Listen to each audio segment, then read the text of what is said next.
Financially distraught yellow cab driver from Romania recently hanged himself in his New York garage, marking the fourth incident of suicide among city taxi drivers in as many months.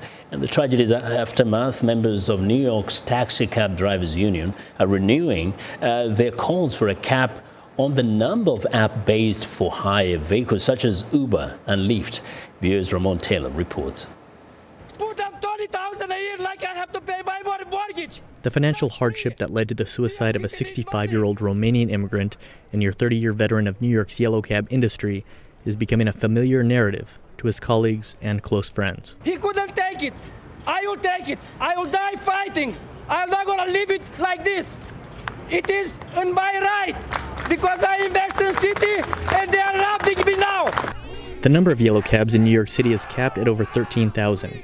But for-hire cars like Uber, which face no such limits, have burgeoned since their debut in 2012, more than 60,000 to date. We are sick and tired of burying our brothers.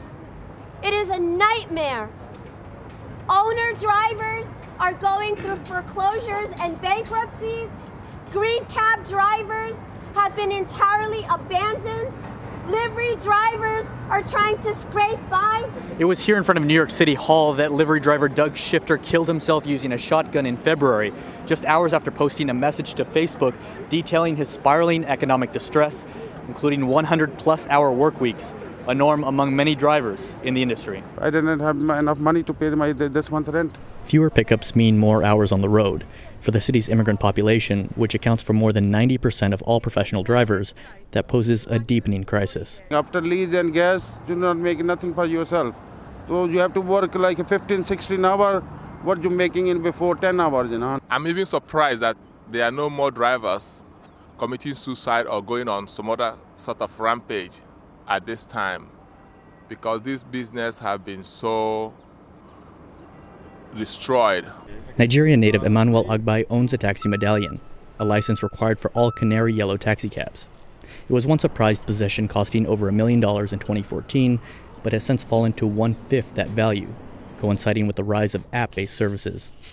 Customers have more budget-friendly choices, making the option to own or lease a taxi far less profitable. I want to work. I'm willing to work, ready to work every day to make my living. I love driving cab. In fact, I have a lot of education, but I chose to do this job, okay? At the end of the day, if I cannot make money, my love for this job doesn't mean a thing. Ramon Taylor, VOA News, New York.